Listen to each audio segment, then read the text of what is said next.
10, 9, 8, 7, 6, 5, 4, 3, 2.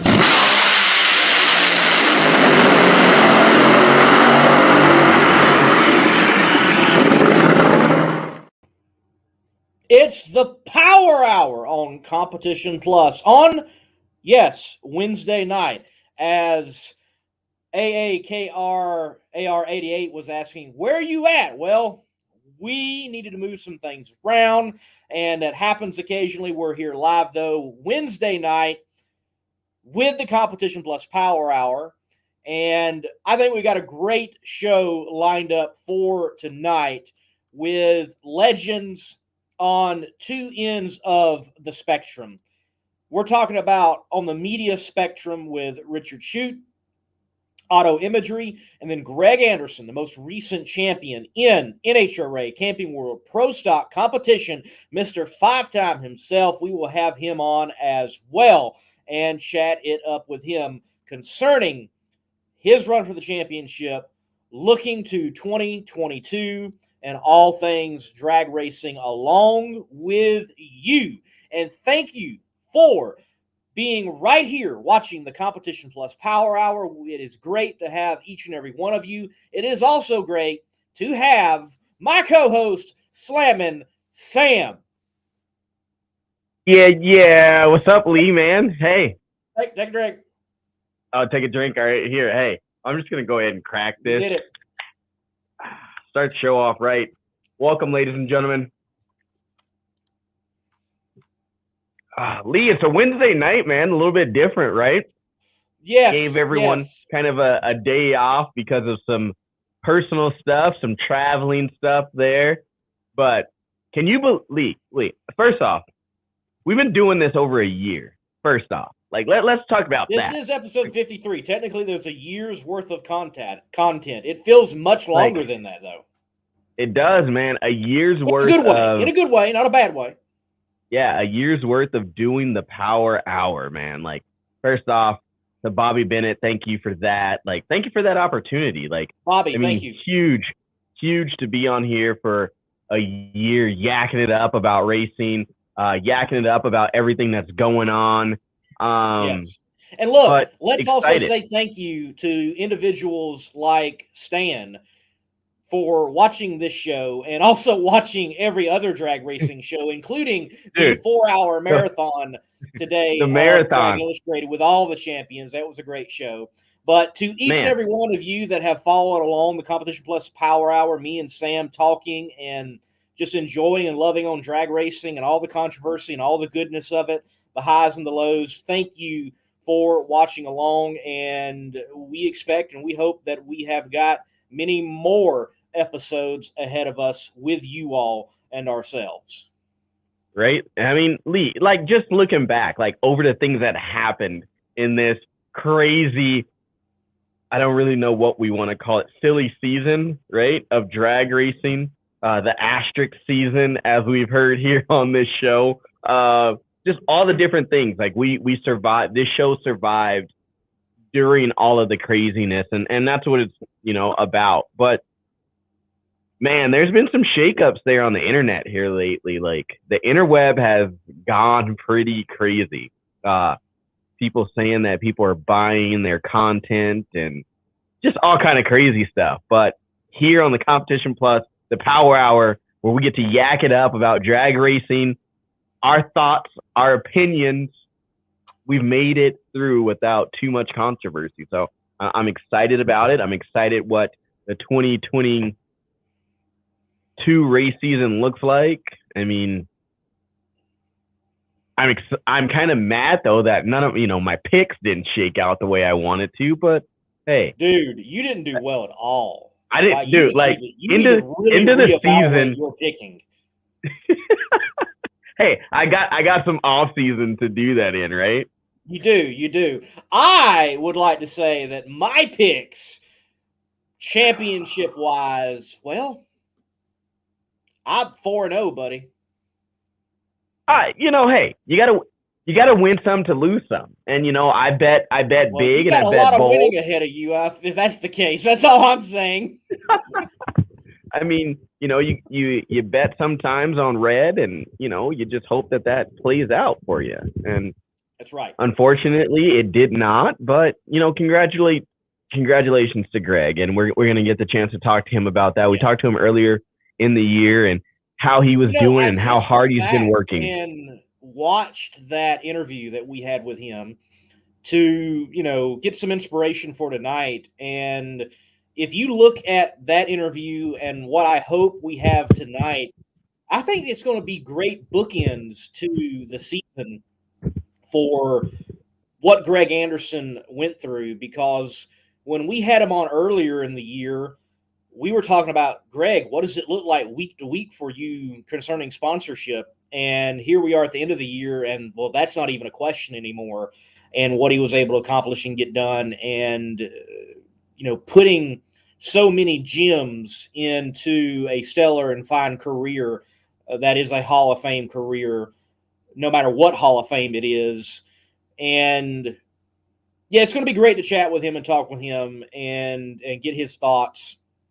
And I do hope and I do believe that he was on the West Buck show earlier today, but I believe that we have the ability, and I believe we are competent enough to give some nuance, and we're able to talk to the champion a little differently. So please stick with us throughout the show. Why don't we dive in, Sam, on the championship battles and what you saw on the television broadcast, possibly NHRA.TV, and me being there in Pomona and how things shook out. And what was your favorite? And in the comments, what was your favorite championship battle that you saw play out in Pomona for the finals? I think my favorite one, seeing Steve Torrence win, obviously, that was cool, but we all knew that one was kind of one of those givens. I think, like I said, the funny car battle was really the one that I was more eyed to. Not to say or to take anything from Pro Stock.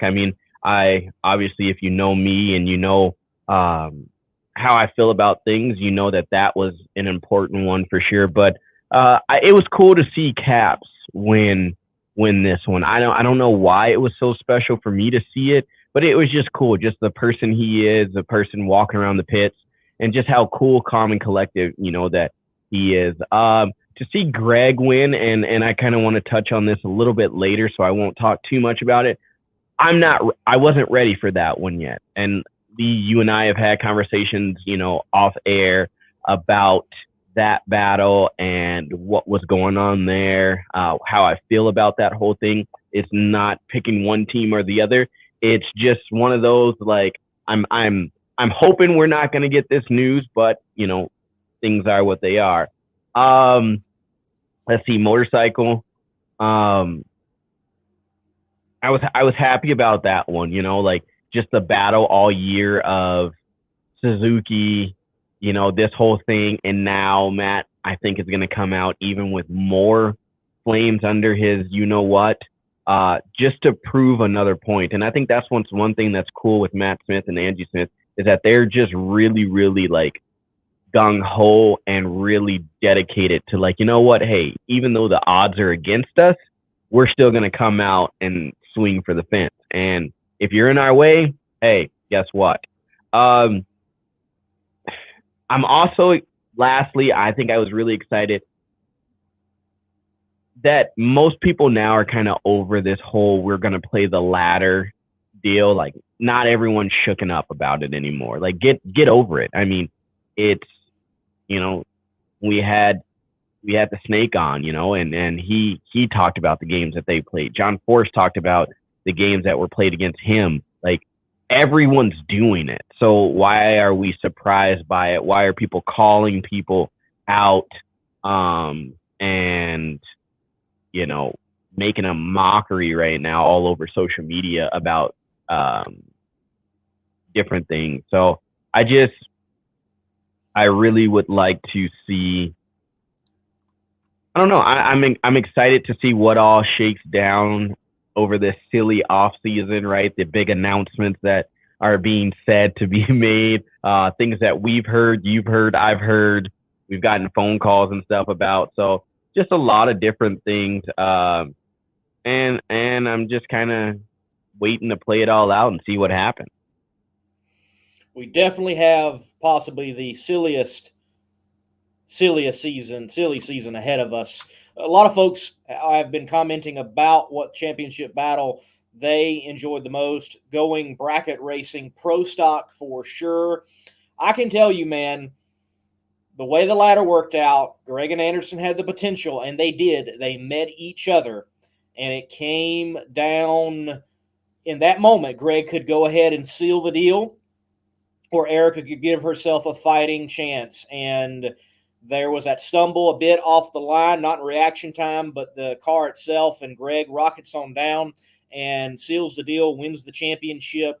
And what a great way to cap off a stellar year that has seen Greg Anderson do so much. And I believe that was, yes, the 99th win.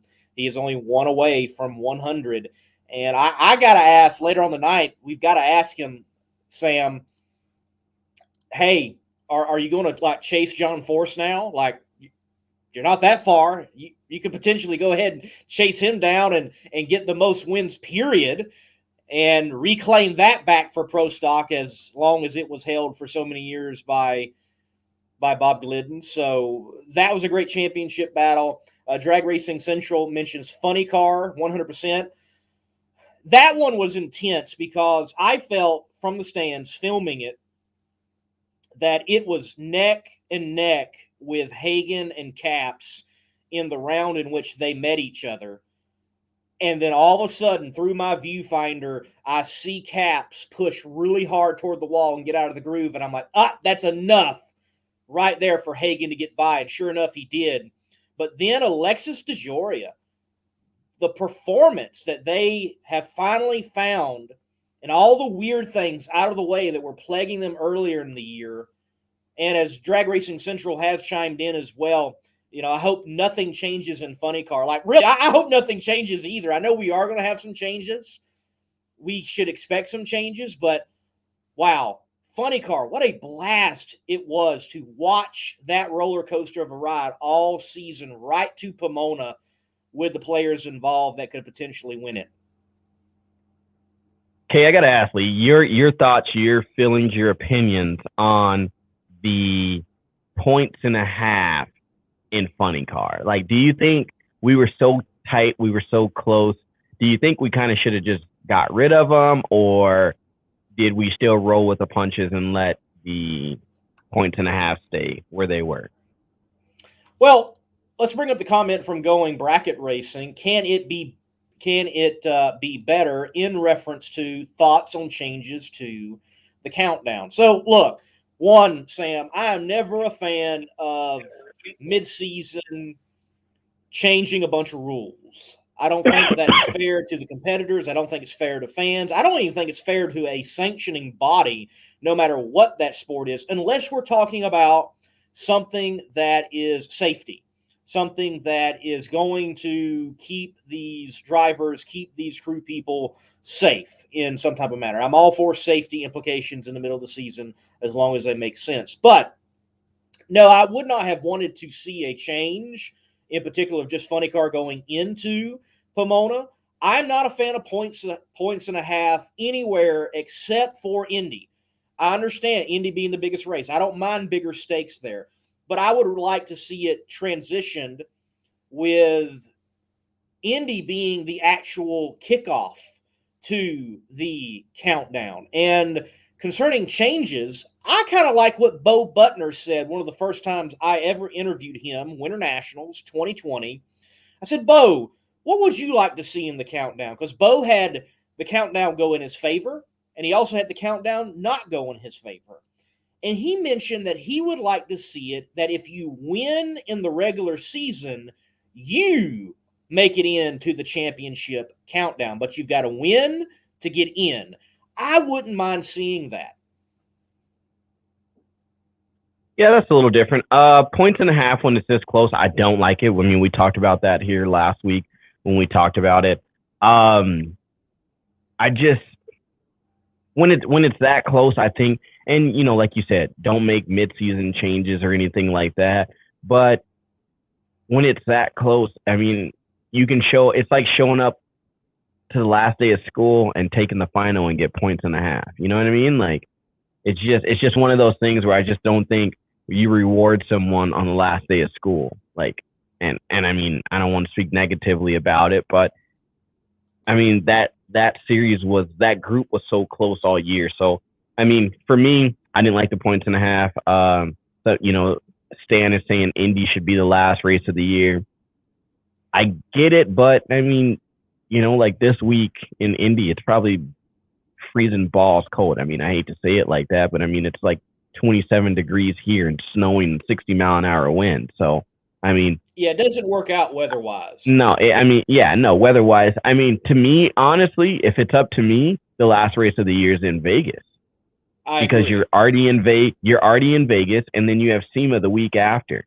But now, like, Justin Ashley's team, I mean, they were out there, they get there a week early, then they're there in Vegas, and then they leave, go to SEMA. The car was at the SEMA show for a week, and then they're back in, get back on the road just to drive down. So, I mean, those teams are out for 3 to 4 weeks with the whole Vegas trip.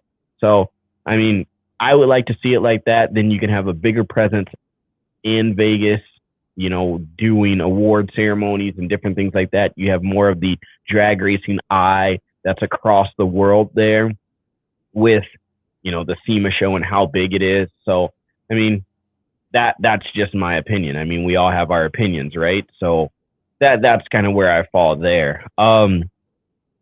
Yeah.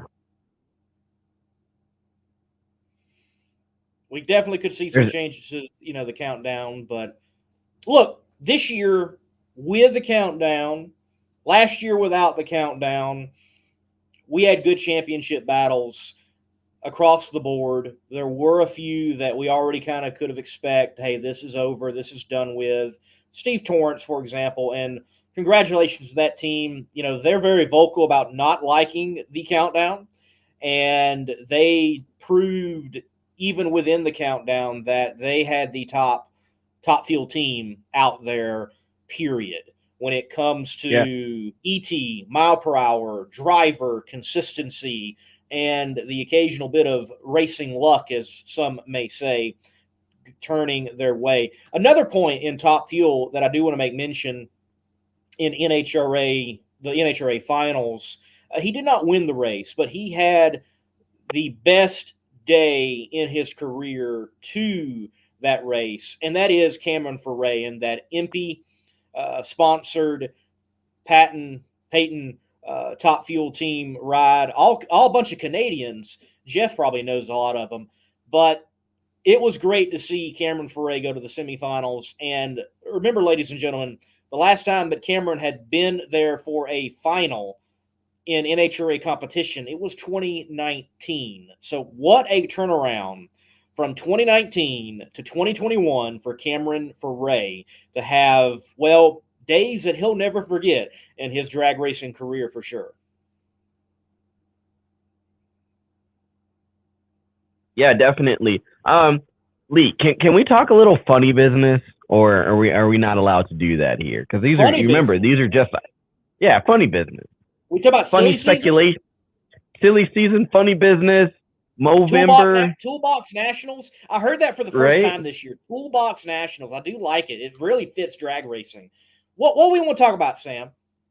Lee, while we're talking about this, I'm just going to comb my great mustache because it's Movember for some of us, especially as refs, as hockey refs. But man, what's the most shocking silly season, funny business that you've heard so far?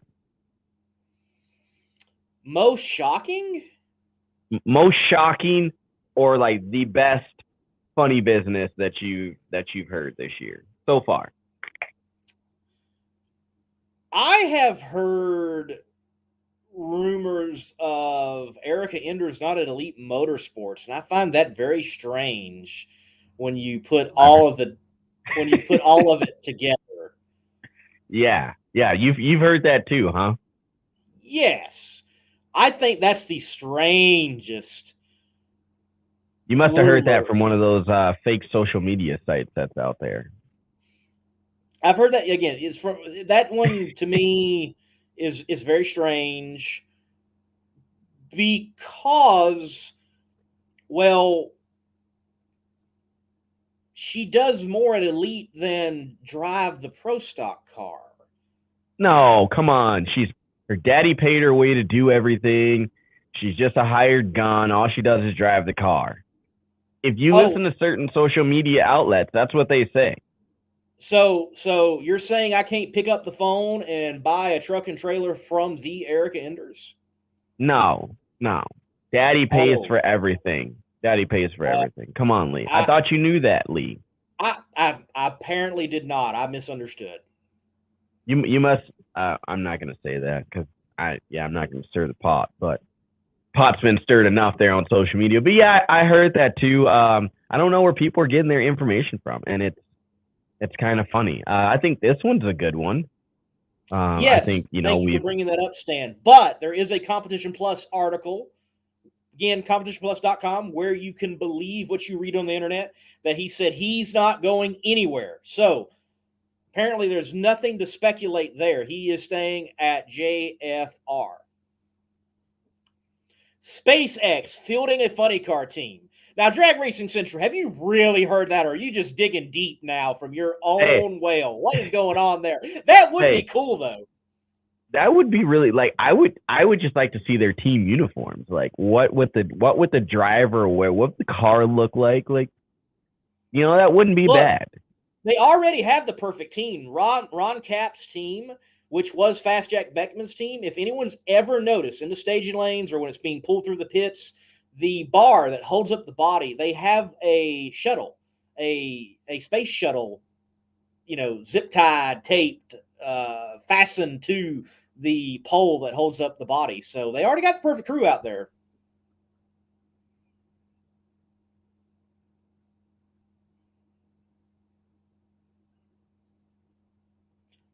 That's hilarious. Same account posted that. If I know what Drag Racing Central's talking about, I think we all kind of know which account has been breaking the interweb with a lot of fake news here lately. So, Rob, I have no insight to that, and I haven't even heard any rumors. But hey, this is going to be one of the silly seasons, so we might very well. As far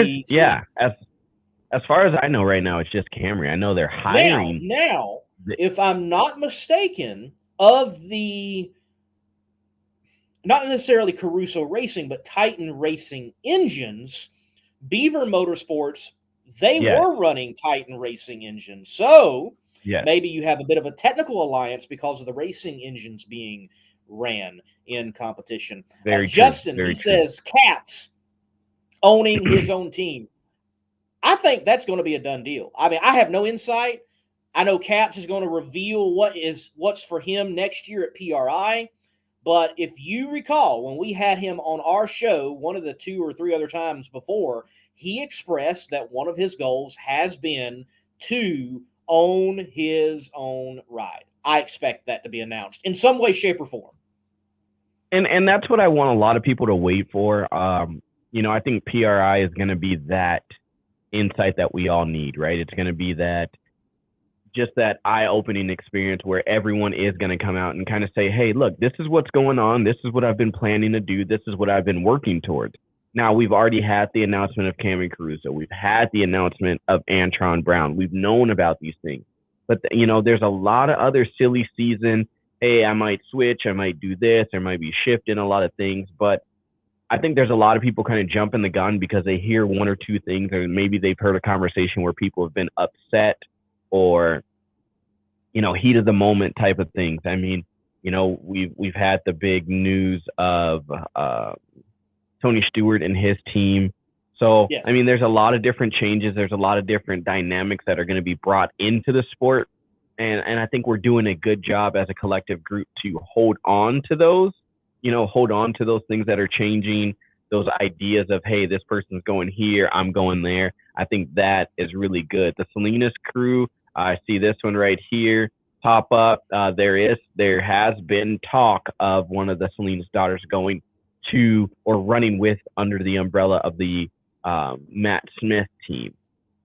I think from what I understand, that's even a done deal, that's going to be the scenario next year. Scotty Polachek will not be racing next year, so it really works out to be the same bike number. Now, Salinas crew chief, that's one I have not heard much information on. I think it's pretty much out there. People understand what's going to be transitioning for Alan Johnson to Coletta. Well, I haven't heard of anybody's that's like the buzz to be the replacement over there for Scrappers Racing in Top Fuel. I haven't heard anything. There's nothing. No, I mean, I think, and just like when we had him on here on the show, I think that when they make decisions, they make them as a family, as a group, and then once the decision's made, everything is done, then we will find out, right? It's not, I think that they're very family oriented with everything that they do and everything that they are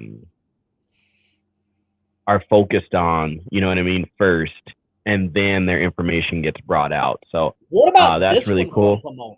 I was gonna ask you about that, Lee. That was literally my next question. Is you got to see that? So Stan mentioned it earlier. Thank you for mentioning it, Stan. Going Bracket Racing mentions it here. Toyota Supra funny car, and I've been begging, I've been pleading, like not directly to anybody, but to anybody that would listen. Hey, can we get the Supra finally in NHRA drag racing with it being rolled out into other avenues of motorsport? Well, finally, got the funny car coming in, and it's not as stock appearing as I would like, but it certainly has cues from the OEM version that you're going to see on the road. I think they did a good job in stepping a little bit more closer to stock, even though they're certainly within the realm of modern funny car bodies. I like it, Sam. I like it. No, I mean, just from the pictures, I didn't get to see it in person, but just from the pictures I saw, I really like it. It's a sleek design, and I think, and that's the way we need to go, right? Is give these avenues, especially with having, Toyota in the industry the way that they've been there, especially even for like Antron and stuff like that. So I like the idea of it. I would like to see, a couple other manufacturers step up and say, hey, you know what? Like, let us be a part of this. I want to get kind of back to that old rivalry, of, hey, we've got this car versus this car. It was fun back in the days where you had the Fords versus the Chevys and different things like that. Now you're going to bring a Toyota into the mix and, change it up a little bit. So why not? So, I mean, I'm excited. I'm very excited about that. And like I said, I'm looking forward to PRI because there's just so much information out there. There's so much more that I think we don't know about that's in the works with this whole silly season that we're gonna walk into PRI and say, hold on, wait a minute. PRI where did this come? It's gonna be like people shotgun blasting, boom, boom, boom, boom, information out there. It is going to be insane, I think. And going, I mean, Drag Racing Central just said this, that Toyota killed NHRA according to the Facebook. Like, people are gonna hate. I mean, it's no, okay, I'm going to put this and I'm going to throw myself under the bus here.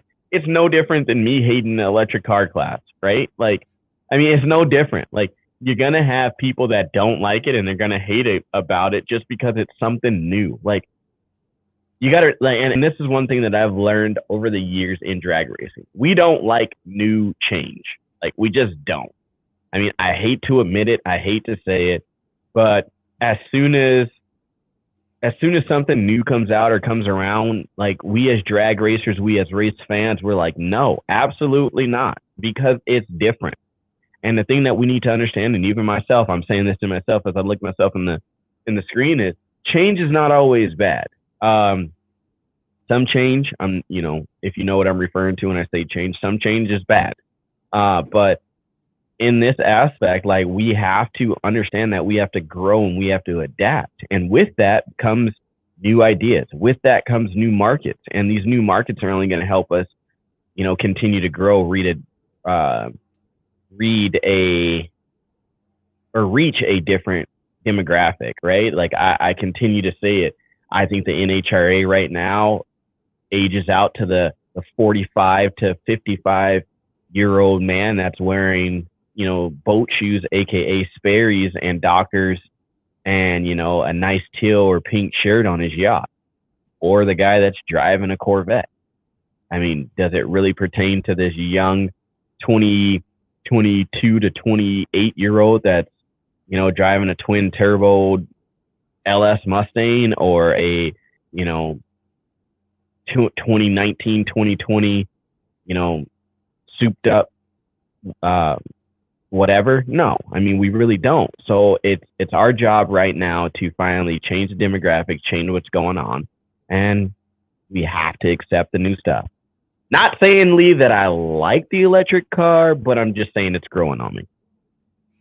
I hear you, man. Look, on that, I think that's where the NHRA has got to elevate, whether there is maybe not the performance that could be, but they've got to elevate someone like a Bobby Bodie. They've got to elevate the Krista Baldwins. They've got to elevate the Kyle Koretskis. They've got to put those individuals out front to create brand new and younger fan bases, especially someone like Bobby. I mean, 19 years of age. Put him out front and send him on speaking tours. Figure something out to get him connected with younger people. Find the local college, him being a college student, find the local college in whatever area we're racing in, and work it out where they take the car there for a day and they fire it up and whack the throttle a few times or something. I don't know, anything. Figure that out and make those types of connections. Rob, he asked, any thoughts on the new Afx Class? We didn't really get to talk about that much with that news coming out. Sam, that new class, I like the premise of it. I like it. Stock appearing bodies. They got to shift it. There's going to be a clutch. I like it. I like the idea behind it. It's a more of a driver's class, right? I mean, I think for years we've taken things away, and I can say this as a racer myself, we've made things easier inside of the cockpit. Like, I'm pressing a button and see you later. Like, you know what I mean?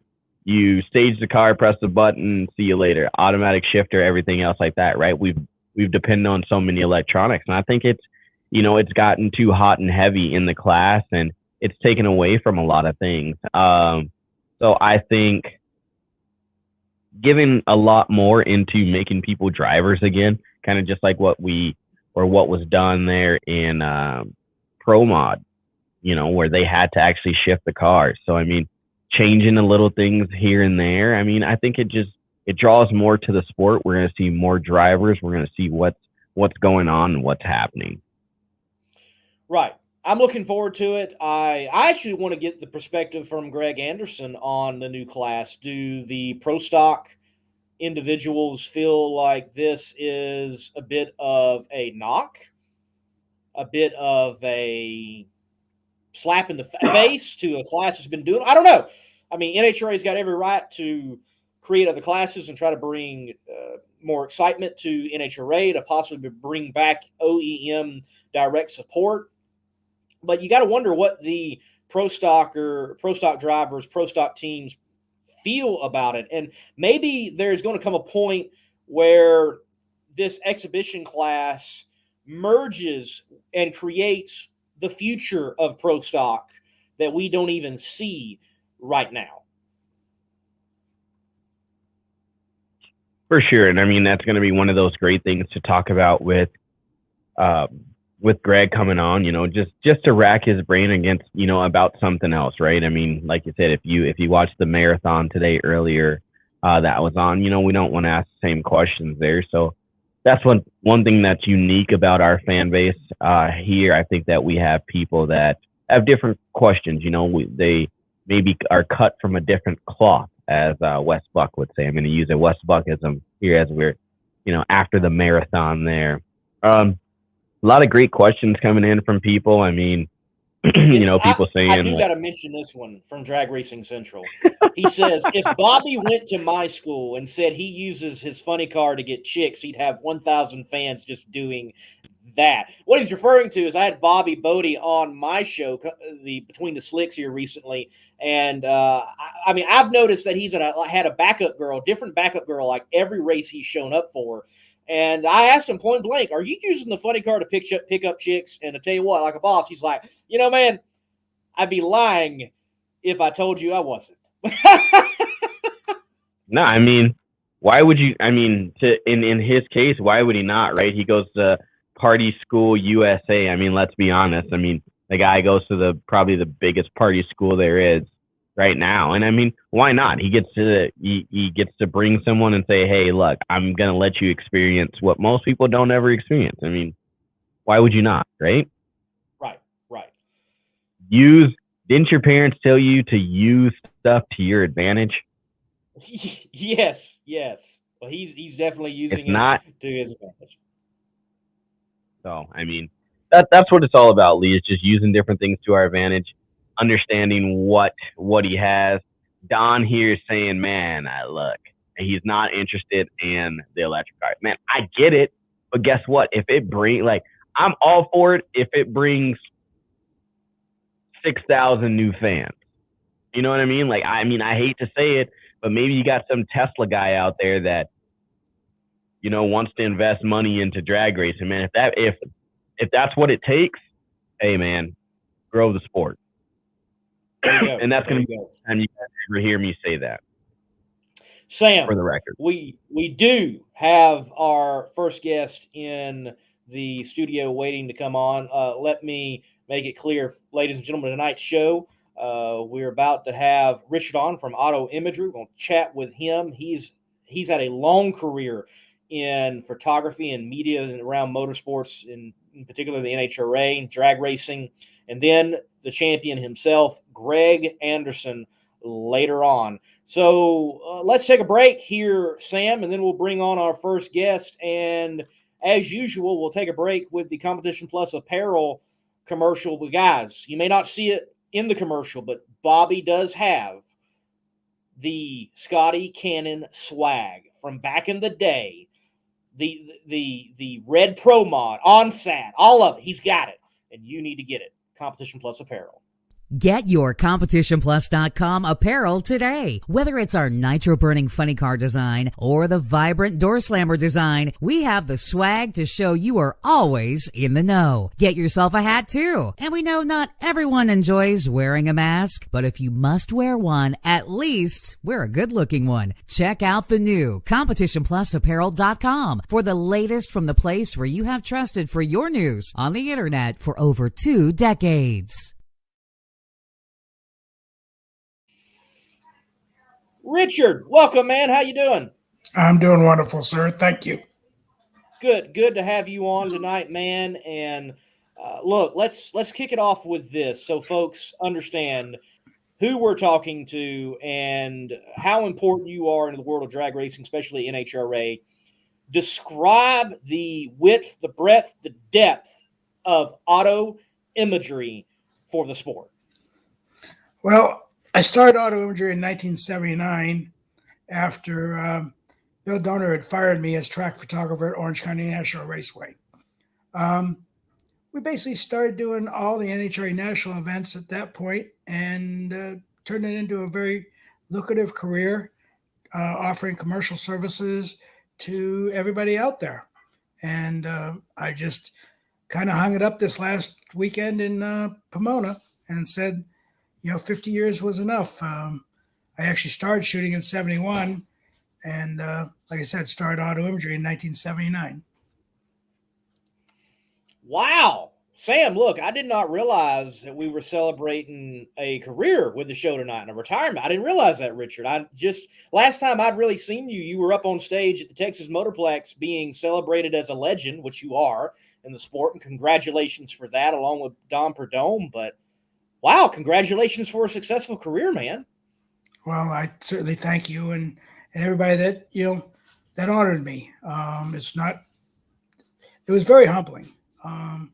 I just did this out of passion and not so much for any other reason other than, you know what, I had the best seat in the house for 50 years.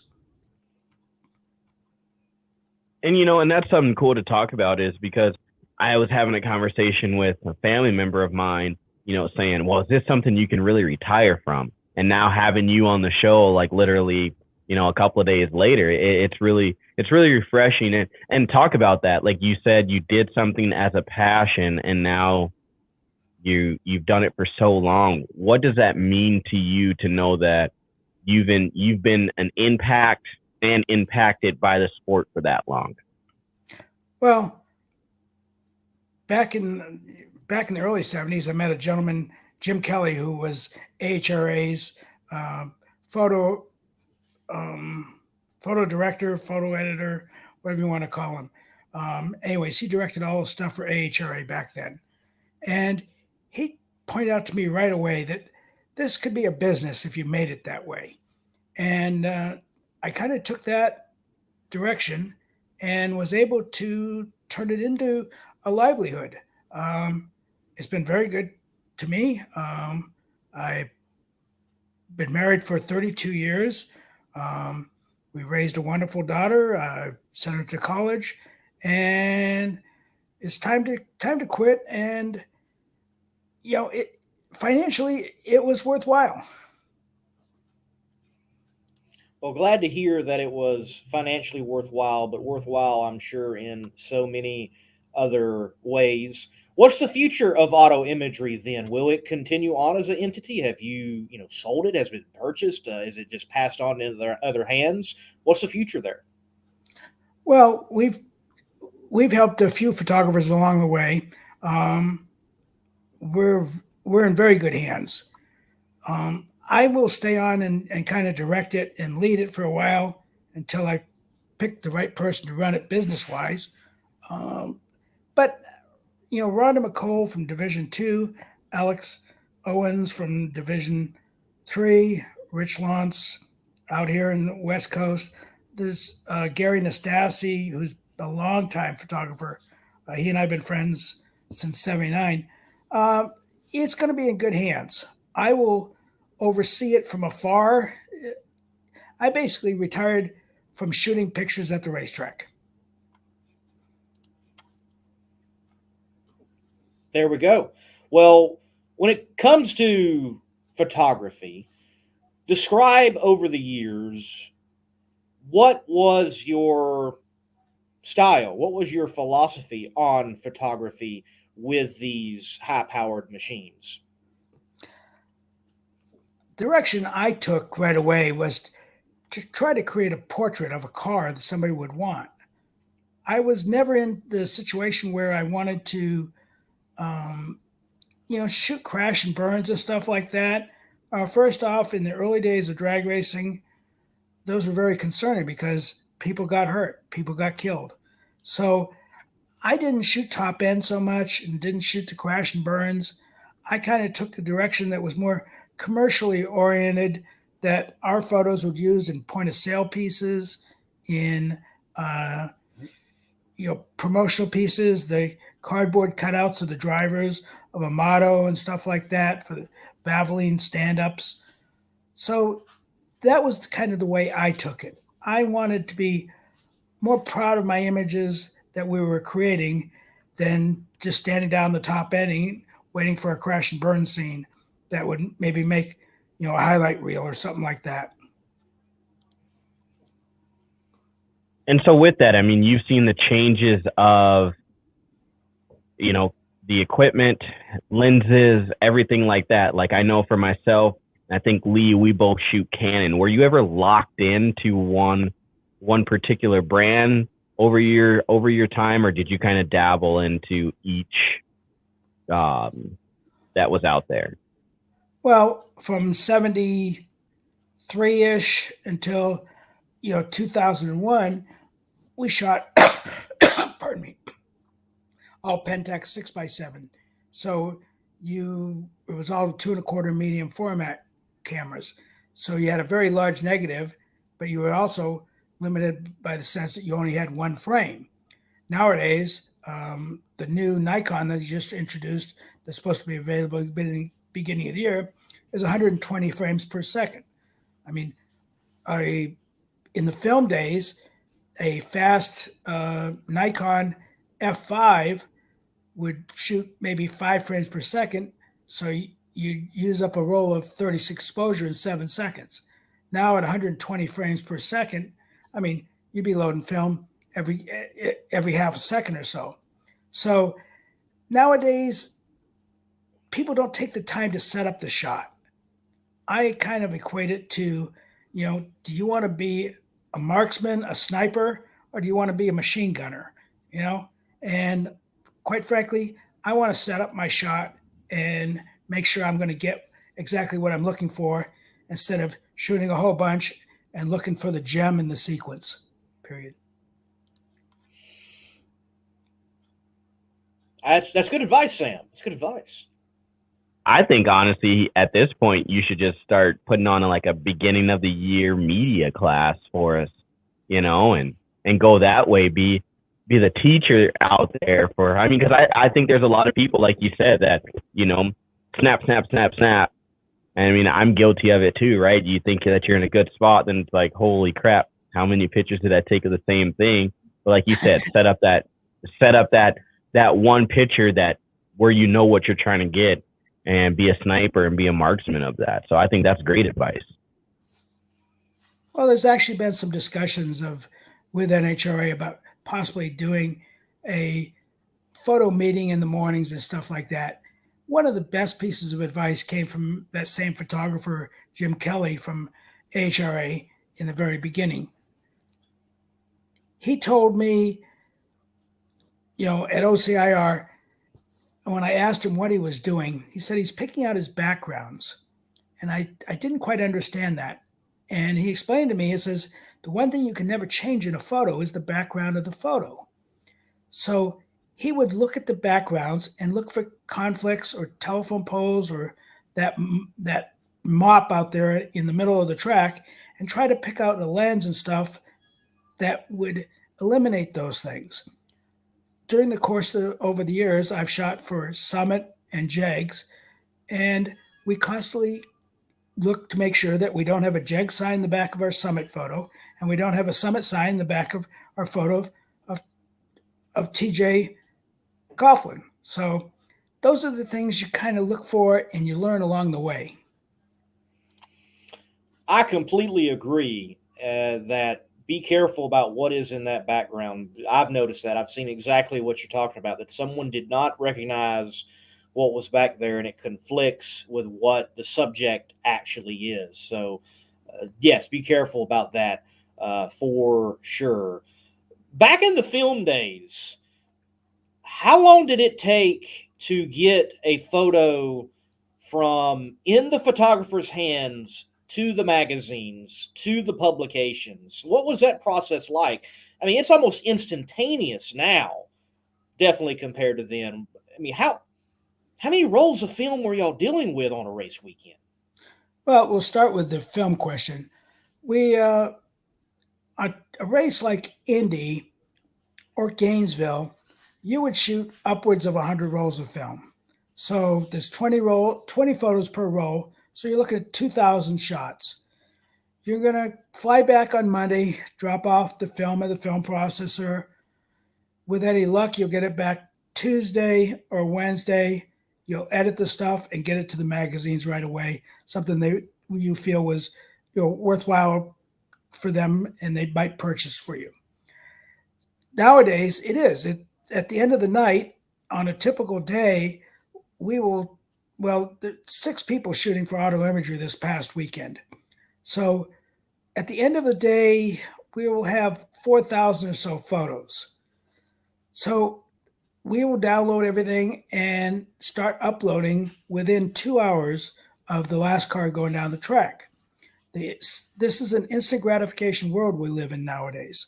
So everyone wants to see it right now.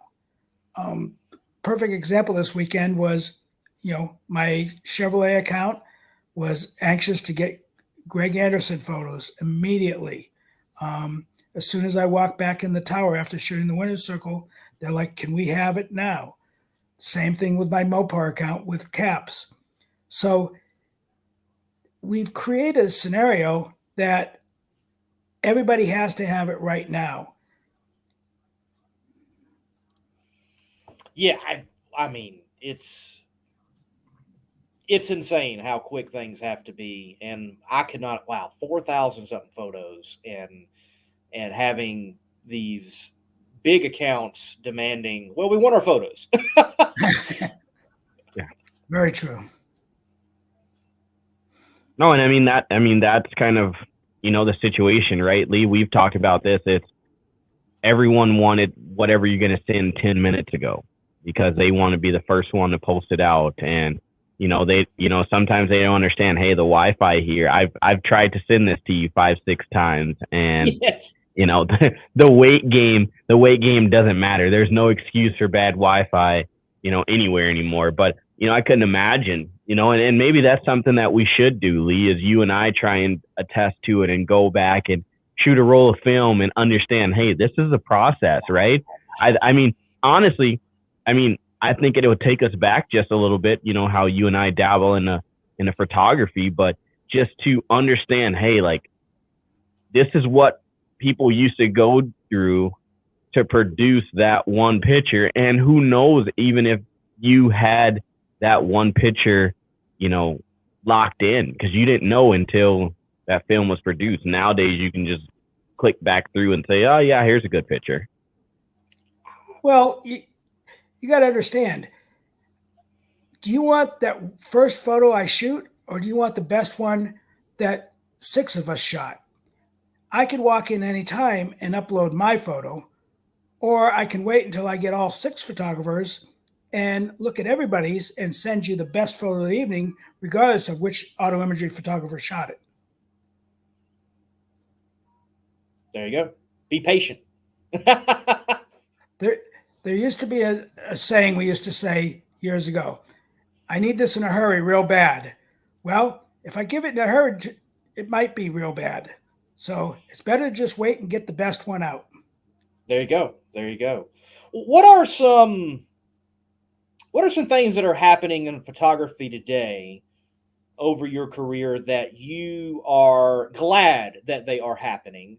And what are some pet peeves in photography today that annoy you? The things that are great nowadays in photography is we can manipulate the image in the sense of making it so much better right out of the camera. Years ago, like we talked about getting stuff done, it would take, 1 to 2 days before I realized how much crap I really shot. I see it instantaneously now. That's the greatest thing. And the fact that you can be creative, you have the ability to try something different that you might not try on film because you had to wait a few days to see what it's going to look like. The downside of it, of course, is, people have a tendency to just push that button, hold the button down, just hope that they get something great. So since we're talking about this, I got to ask, you said you can see the picture right then and there. Do you believe in the method of shoot and then look down at your camera and see that picture? I've heard a lot of people say that that's a good technique and it's a bad technique. What is your professional opinion on that? Well, looking at it as a crutch, you have the ability to look at it immediately and make a decision if you're in the right frame of mind, if you're looking at the right thing or not. If you want to go to a slow shutter speed thing and create a pan blur kind of situation, you have the ability to see right away, did I push it too far? Is it going to work? But by the same token, you're sitting there and you have the ability, it's a crutch. You don't rely on your intuition and your brain as much. With film, you had to think about this thing really, really quickly and stuff like that. Talking about framing pictures and stuff like that and looking at the background. With film, you'd shoot up a portrait session and you'd constantly look at that that cord and the plug in the wall that's just dangling out of a guy's arm. Nowadays, you just go there and shoot it, and then you touch it up in Photoshop real quick. So you had a tendency to be far more critical of yourself and your photography when you were shooting film, and you didn't get to see it for 2 days, versus nowadays you just shoot it and like, oh, well, let me move over and shoot it again.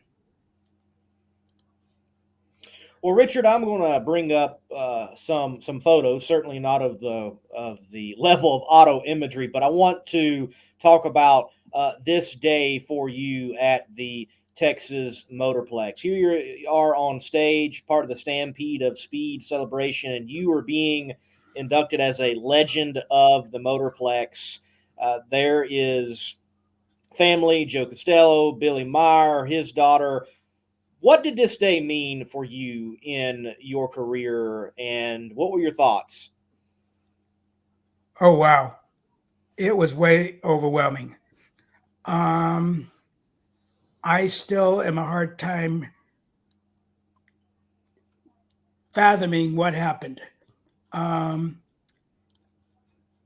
kind of had some ideas what it was going to be about, and I can honestly say what happened was far exceeded anything I thought it was going to be. In my mind, I thought you walk up on stage, I'll give you a plaque, kind of like NHRA does with the Grand Marshals, and you just walk off the stage. And a few days prior, they said I had to talk. Well, I'm not a good speaker.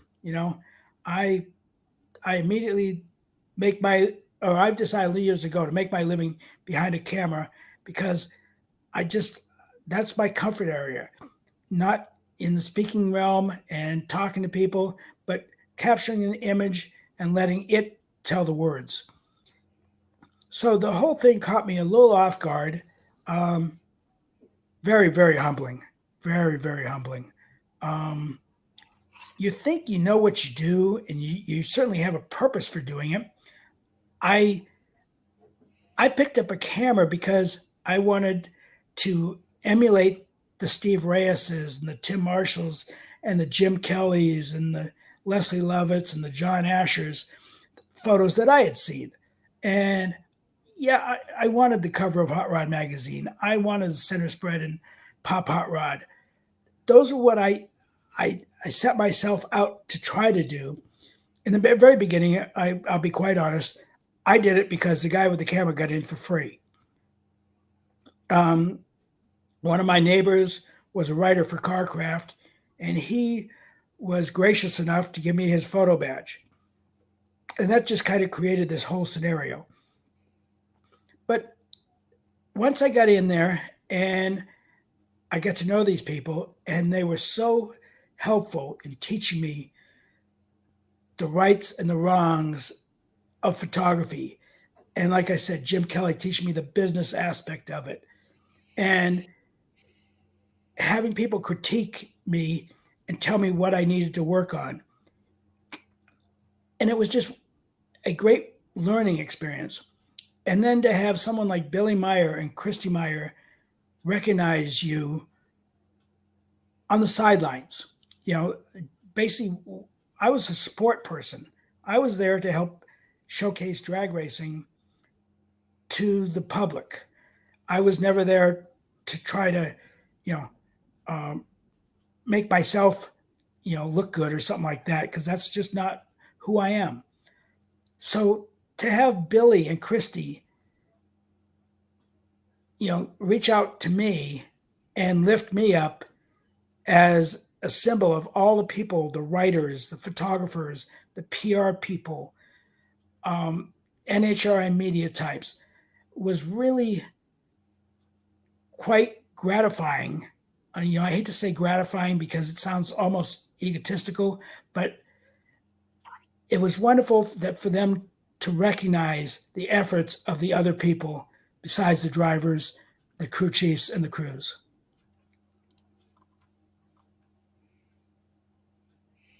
Completely agree. Well deserved, and congratulations. Sam, what else do you have for Richard tonight? Man, can can you teach me your ways?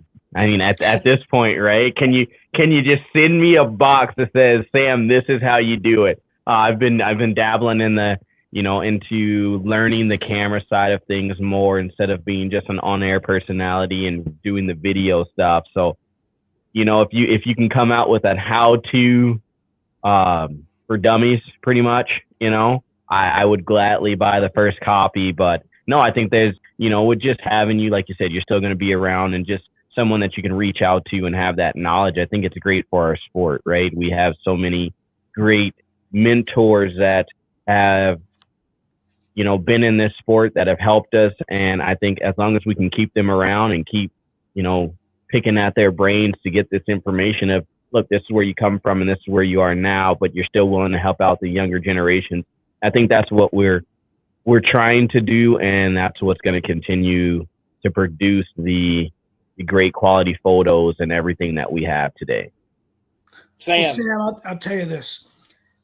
First off, I'm available anytime that you want some one-on-one, but the easiest way to tell you is take the camera off automatic, put it on manual, put the zoom lens down and put a prime lens on, by that being a 200 millimeter, a 105 millimeter, a 24 millimeter, and then work it that way. Start with the basics.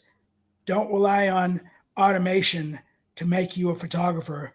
Become a photographer first, and then allow automation to make it easier. there we go, Sam. Hey, I'm writing notes, Lee. So I saw you writing notes. Hey, at least you didn't have to put up your own photos on the show with the auto imagery guy. At least you didn't have to do that. Man. All right. So Rich, we're going to go through these. These are not my photos that are about to come up, obviously. We're going to let's go over some stylation here, man. Look at you. Look at you in I'm on 86, 87 maybe? What about that time. Obviously, it's the Winston days. Those are, Winston and Budweiser days. Those were great times for drag racing. Definitely were. Man, that look at this one. Collar outside the sweatshirt, Chicago sweatshirt. I mean, that's styling. Well, I can tell you that sweatshirt came from, I was shooting truck and tractor pulls, and I'd gone back and shooting for SRO. So that's exactly where that shirt was from. So that's early 80s. All right. And then a little bit more modern vintage here. When did the purple vests come around? Purple vests, probably the last 6 or 7 years. We've all had the purple vests on. I've got a D5 there with the yellow protective cover. The yellow protective cover did two things for me. Everybody goes, well, is that underwater camera, the Nikonos? No. And I said, well, it helps protect the camera a little bit. But above that, and what I didn't tell the people or my competitors, is it was branding. You know what? Everybody wondered about the yellow cover. So it did two things. It let them know that that photographer was an auto imagery photographer, and it also opened up a conversation. It created a dialogue with people. So it was as much branding as it was, protective of the equipment. See, Sam, that's just like my shades. There you go. Hey, exactly. In the words of Wes Buck, if you ain't tooting your own horn, or what is it, beating or stepping to the sound of your own music, yeah, that's what it. Hey, it doesn't matter. He's on here. He can yell at me later. I'll probably get a text tonight. But hey, if you're not doing it right, no one can get mad at you. So that's what it's all about. I mean, Slam and Sam, people ask about that. I'm not going to tell them what it really means, but hey, everybody's got to be somebody. Richard, look, it's been great to have you and chat with you for a little while. I didn't realize that Pomona was like a retirement announcement. Again, congratulations on a great career. Look forward to seeing you at the track and whatever endeavors you've got ahead of you. We've got Greg Anderson in the studio, so I know we don't have the photo, but if you would, describe your most favorite Greg Anderson photo that you've taken over the years. Oh, wow. Well, it has to be back in the early days. Greg and and Ken Black and the old black and white, or black Firebird. Early days, when he started racing, pre-summit days and stuff like that, and it was just a great beginning and a lot of fun. Greg's a great guy. All right, Richard. Hey, thank you. We have enjoyed chatting with you, and I know maybe Bobby, you two can work it out. I know he had something with Whit Bazemore about the archives and did this long article and it shows photos. Maybe something like that can come out eventually, and we can enjoy everything once again from your great career. Thank you for your time, man. Hey, thank you guys both. Appreciate the time. Appreciate, the friendship. Thank you, Richard. All right. Thank you. Man. Well, we had some knowledge dropped. We had some insight dropped. Speaking with a legend on the other side of the wall, other side of the track.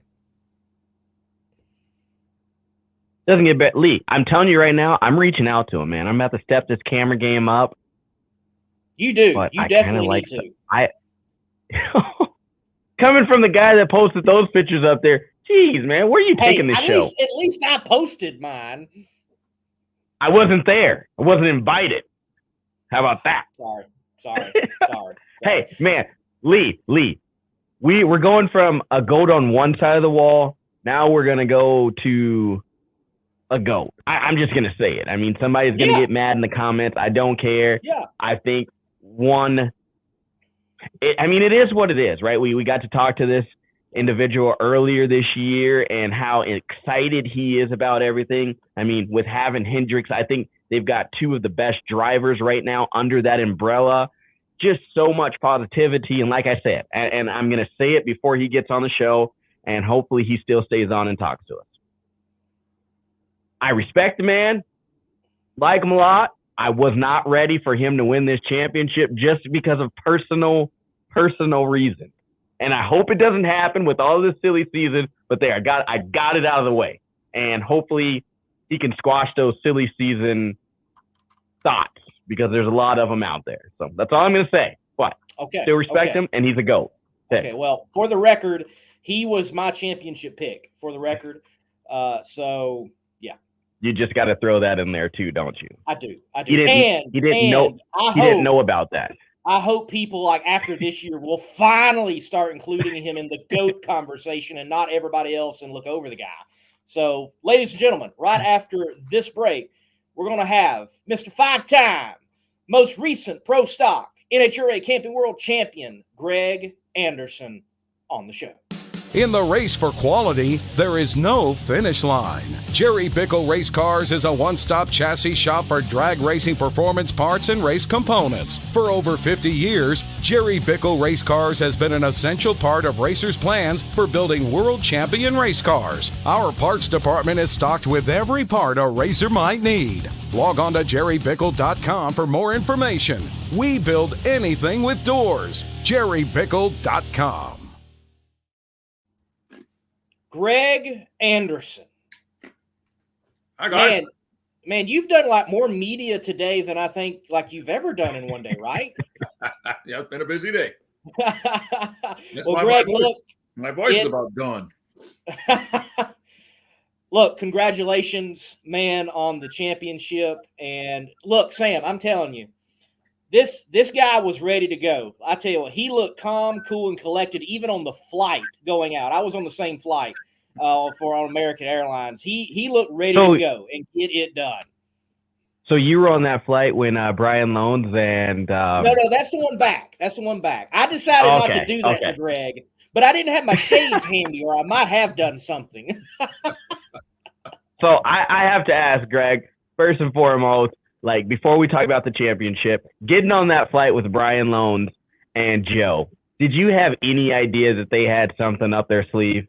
Yeah, absolutely not. I'm not much of a forward thinker sometimes, I guess. And no, I trusted him, I guess. Boy, was I wrong. He's like, never again. Never again. Just trying to get a little shut eye, a little sleep. and I hear this announcement come over. I'm like, what in the world? Then I wanted to slide right underneath my chair.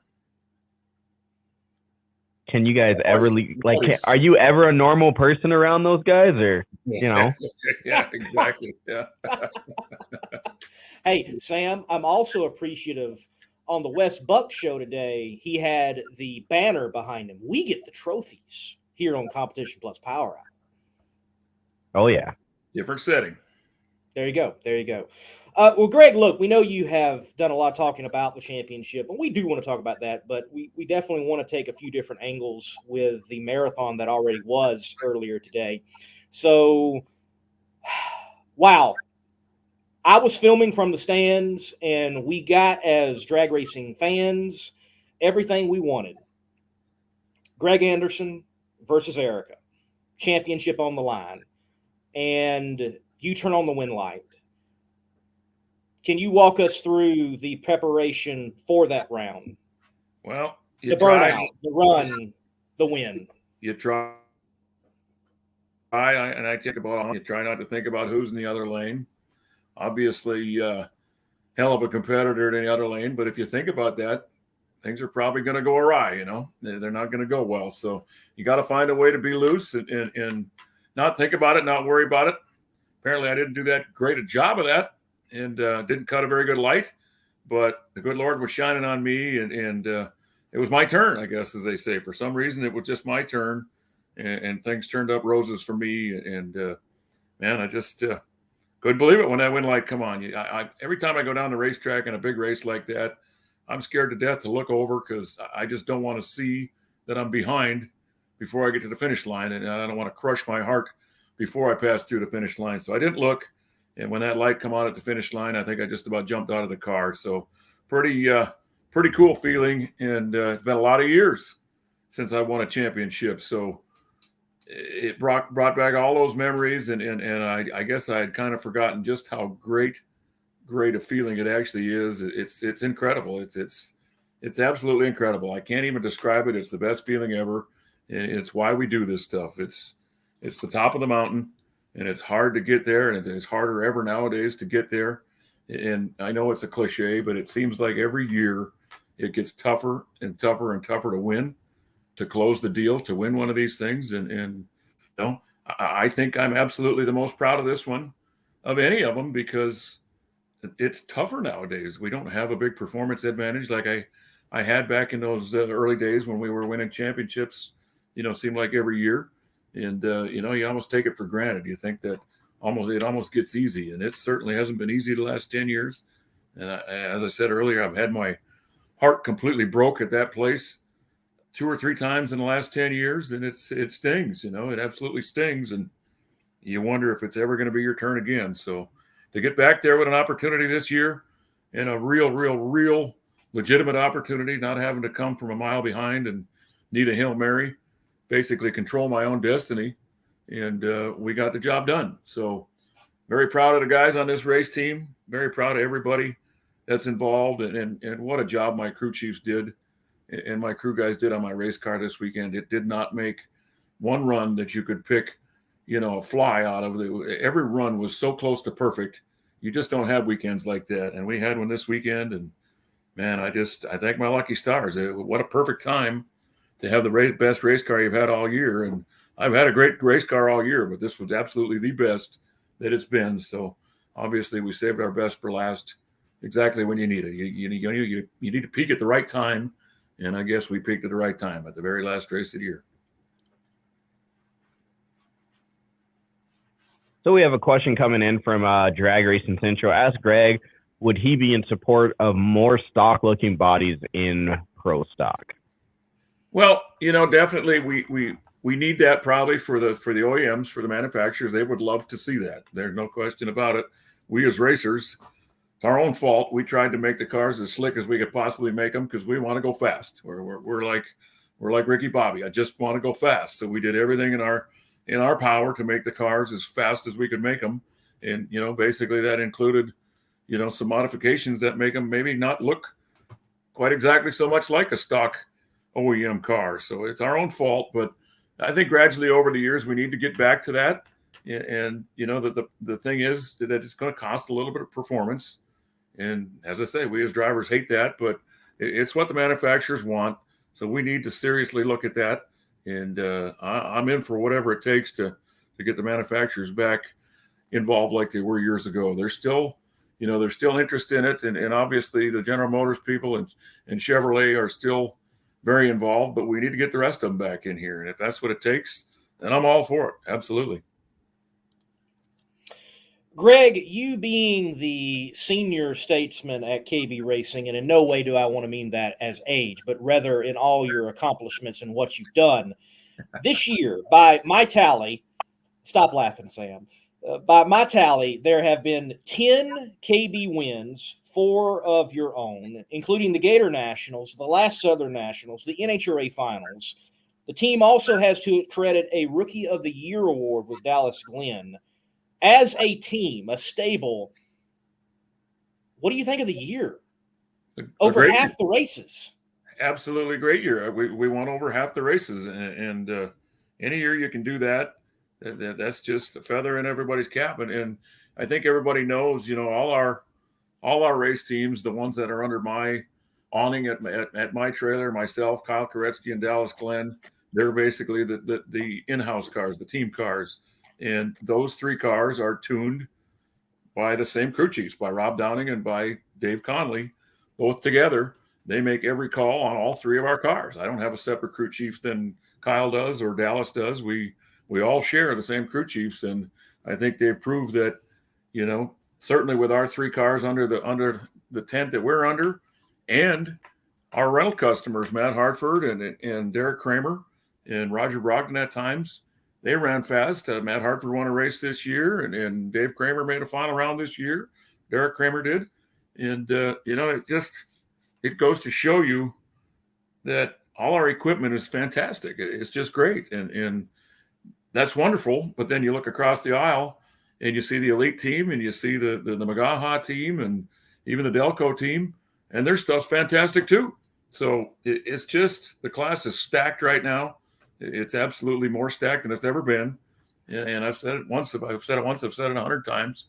Anybody that qualifies, anybody in the top 16, not only can, but should win a damn race on Sunday. It's just, you can't pick a favorite anymore. So for myself, and even Erica too, I said it earlier today that I think both of us probably ought to feel like we kind of dodged a bullet with all this young talent in the class and the way they've proven they can drive. And somehow still we found a way to make it to the final with only the 2 of us really having a chance to win. I think we dodged a bullet. We dodged that young bullet this year. And that's a heck of a feather in both of our caps, I think, because everybody has seen what these young guys can do. I mean, look at what Dallas Glenn has done with the start. He won 3 races in his rookie year. And, you know, everybody, the Stanfield boy, Aaron Stanfield and Troy Jr., he whooped my tail at Vegas last week, and Mason Magaha and Kyle Koretsky won a race and probably should have won 3 races. So it's the talent is just incredible. And I feel extra special that, you know, we found a way to hold off that young talent, at least for 1 more year anyway, and you know, hold the limelight for myself and Erica, the, I guess, elder statesman of the class. It's a He-Man challenge out there these days, and I think that's why it feels so good when you win a race or certainly win a championship, because I truly believe that this is absolutely the best, bar none, competition we've ever had in the class. Yeah, and I think, you know, like you said, the competition in the class and all the younger people that are getting into pro stock, even the announcement of, you know, Cameron Caruso coming into the class, and, you know, you had a guy like Alex Laughlin in the class who's now, you know, gone on to another class. I think it's a lot. We're seeing the younger generation push towards pro stock a little bit more than all the other classes. Do you think that that's something for like yourself and for you know, what KB's doing and what Elite's doing? Do you think you guys are putting, you know, more emphasis on helping these people get into the sport at a, you know, more of an affordable rate than if someone were trying to do it on their own? Yeah, without a doubt, without an absolute doubt. And all you got to do is think back 5 years ago, 10 years ago. If any one of these young guys were to come in the sport, first of all, they couldn't have rented equipment like they rent now. They couldn't have just stepped right in and wrote a check. And honestly, that check is less than half of what it was 5 years ago, 10 years ago. So the price is right. There's no way they could create their own in-house engine shop and do it anywhere near as reasonable as they do it this way. And they couldn't have jumped into equipment like they've jumped into right now. And that's really what's great about it. That's what's different about it from years past.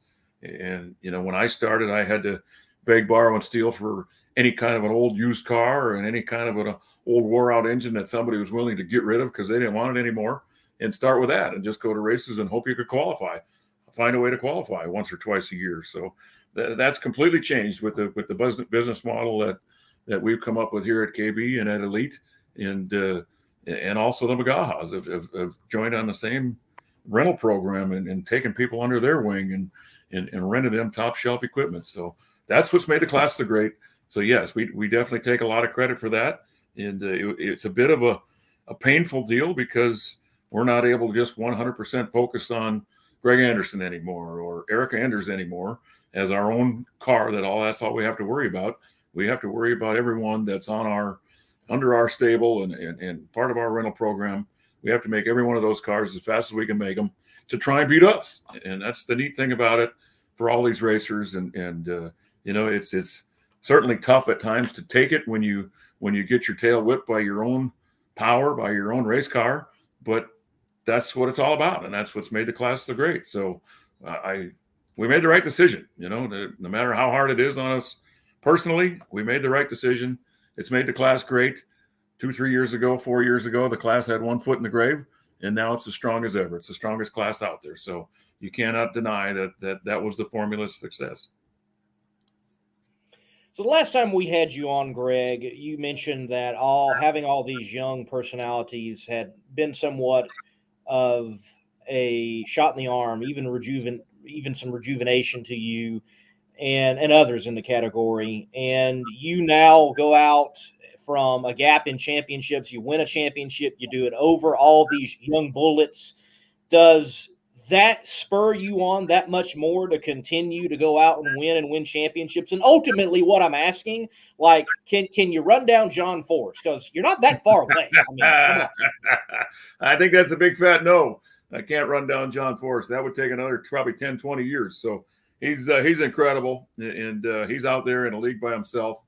We all know that. But you know what? Second in class isn't so bad, I guess, when you look at all the great racers that are out there. I guess I'll accept that being second in class to John Force. He's certainly a legend that we all have looked up to forever, and all he's done for the sport. You can't take anything away from him. He's still going. Hell, he hasn't quit yet. So who knows? I could go another 10 years and somehow find a way to get to near the number he's at, by some miracle. And he's probably going to have another 50 by then. So you're never going to catch him, and I'm okay with that. But I still want to try and race as long as I can. And I tell everybody every time they ask me, I'm going to quit when I no longer can win, when I no longer feel that I can win. I'm not going to go to the race just to place or just to show, just to be there. If I can't win anymore, I'll quit. And I don't know if that's 3 months, 6 months, or a year from now. Or hey, whoa! Don't talk like that. Do not say 3 months or 6 months. Yeah, those are two. Those are way. Boys, we don't ever have any idea what tomorrow brings. Look at what happened last year with COVID. That's true. No, that's true. Come to a screeching halt. So who knows? And this is I can honestly say it, and this is why I'm like, as much as I'm a fan, I'm like, okay, Greg has a very, very good chance of winning this. But I'm like, I don't want him to win this and be like, you know what? I got 5. I'm on top.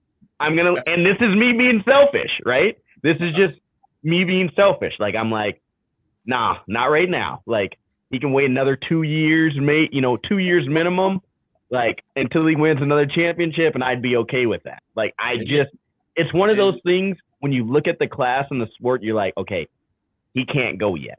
Like, I'm not ready for that change. Well, you know how it is, Sam. It's never enough. There's never enough wins. There's never enough great races. As long as you can still have a great time at races and compete for wins and championships, I'm going to keep digging. I have no earthly idea how long that is. I hope it's a long time. But if it's not, I'm going to dig as hard as I can until somebody says, hey, look, buddy, you can't do this anymore. You need to step aside. And I'll step aside and put another young gun in the car, whether that be my son or who it'll be. We'll see down the road. But there's a lot of young talent out there that obviously wants to come into the class and needs to come into the class. And it's just going to make the class better for years to come. So I look forward to that part. And I know I asked this question the last. Oh, no, go ahead, Sam. I asked this question the last time, and you just brought it up. So I'm going to dig a little bit deeper, scratching the surface again. Is there any talk of your son getting in the car soon? We haven't had a lot of talk yet because, unfortunately, I'm still hogging the spotlight, I guess, and I'm still as deep into it as I've ever been. But as I said, Sam, if it's 3 months, 6 months, a year, or 2 years, or 5 years, when that day comes, I'll know, and I'll get out, and hopefully, I'll have the opportunity to give my son a shot at it. No question about that. That would be wonderful. I would love to stand on the starting line and support my son. I've seen it done by a lot of my friends, and they say it's better than driving themselves. So, yeah, I'll look forward to that day. Greg, when we had you on, earlier this year, me and Sam were talking about the World Door Slammer Nationals and reflecting on, hey, Summit is not on the side of the door. What's going on? Yeah. And it was kind of piecemealing. Yeah, it's kind of piecemealing like Denso and the Wheel Company, and then HendrickCars.com come on board. And you've had them since they've come on board. And I don't want to know about the money and the contracts and all of that. What has it been like relationship-wise with the company and the man that is Mr. H and bringing him back into Pro Stock? It's been absolutely fantastic. I can't stress to people how honored I am and how humbled I am that he took a chance on me. It's incredible. I've known the man for probably the last 10 years, just, loosely and enough to text back and forth once or twice a year and offer him congratulations on all his achievements. And he's done the same. So we've kept in touch loosely for the last probably 10 years that way. And basically when I got in trouble this year and we needed sponsorship help, I picked up the phone and I took a chance and I called him and he didn't hesitate. So it just, I don't know. He's a fantastic guy. He's one of those guys that you will never find anyone say a negative word about. And you just don't have any people like that in the world. So for me to get connected with him and all the history that's involved with Hendrick Motorsports and with the Hendrick Automotive Group, who, I'm obligated to, it's beyond an honor. It's just an incredible honor. And that's why I tell people I'm having more fun this year than I've had in any year I think I've raced, not only because of all the other things that have gone on, but because of that relationship and how it's grown and how it's been all year long and how he's been just such a cheerleader, and he's been so involved and he's been so excited about the whole project. He's definitely, he started out in drag racing. He's got drag race roots and, got off into the NASCAR thing. And obviously that went to the moon for him, but people never forget their roots. And when I brought this drag race opportunity up to him, he jumped on it in a heartbeat, and he has been absolutely enjoying the heck out of it. And he's more excited than we are right now. I talked to him again today, and he's absolutely over the moon about it, and what a brilliant businessman he is. The decision he made with Kyle Larson and with bringing him back and with putting his HendrickCars.com on the car, he basically took a chance there. Obviously, nobody knew how things were going to go, PR-wise with Kyle after Kyle's little incident, and Kyle proved everybody wrong, proved what a great guy he was, and Rick proved that he knew what kind of person Kyle was. So, great decision there. And then he makes this decision to jump on here, and we ride it all the way to a world championship. So he's got two cars, his two top cars make it all the way to the final and win the championship for him with his HendrickCars.com logo on there. It's just, it's a heck of a feather in his cap, and it shows you what kind of businessman the man is. He is absolutely, brilliant at everything he does, and he treats everybody so good. It's fantastic. I was over at the Hendrick campus last week for an event they had, and he just treats all his employees and all his people that are around him like there's somebody special. He talks one-on-one with everybody. He knows everybody's name. He remembers everybody. He's got hundreds of employees, and he knows them all by first name, and he just can't do enough for them. And everyone you talk to after you get away from him, every one of the employees you talk to just brags and brags and brags about the guy, and they love working for him. And I love working with him too. So it's been absolutely a blessing in disguise, and just completely turned my year around, and look what it led to. It led to complete confidence, and we rode it all the way to the finish line. Yeah, the storylines, I hope somebody picks up on it and puts it all in a nice package in an article or something. Rick Hendrick with his career, with it waxing, beginning with drag racing, and now kind of, waning in twilight years, if you will, and gets back in drag racing, and Kyle Larson redemption story. And then people were counting you out. I remember comments of people saying, "Oh, Greg will be done in a year or two." And I'm like, I doubt that. And then all of this coming together and it culminating in championships. I mean, it's so good. It's so good. I'm telling you, it was just a brilliant decision by Mr. Hendrick. And it was not only that to him, but it's a sentimental deal to him too. That the paint scheme that's on Kyle's car and my car is his late son, Ricky's last paint scheme before we lost him in that plane crash. And it's such a special scheme to both Mr. and Mrs. Hendrick. It touched their heart, and to keep it out there all year long and to ride it all the way to championships like we've done, they get to celebrate that memory for a long time now. So it's just great to be a part of. It's a fantastic story, and it's just great to be a part of. And like I said, I can't think of a better word than I'm just completely honored to be a part of it. And talking about that, like you said, Lee, the redemption story with Kyle, and, it was really cool to see that one day we're seeing Kyle celebrate his championship, and then the next day we get to see you, holding the trophy up. And it just goes to a test of like you said, they were counting you out. They were counting pro stock pretty much dead a few years ago, completely like, oh, yep, we're done here. And just what, like you said, what everyone has done with pro stock, bringing the battles back. But for you are an all-around race fan. So I got to ask this question before I bring in a fan question. What, other than the pro stock class, obviously, what other class were you looking at in the battles and the points? What was one of those classes for you that caught your eye over this season? Well, I think they all did. They all came down to the last race, obviously. One neat story for me was the pro stock motorcycle deal with Steve Johnson having a chance to win it.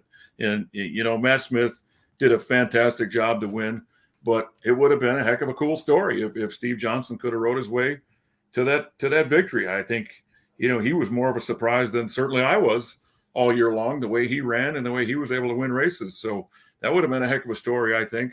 And, I like the heck out of Ron Capps. He's a cool dude. He's Joe Smooth. And not to say anything bad about any of the other racers, because I have no problem with them, but I always love to see Ron Capps win. We've somehow shared a lot of stages together, after winning races together, and he's just a great dude, just a cool dude. And how can you say anything bad about Steve Torrance? I mean, the guy come in 4 years ago, and he completely has dominated the class.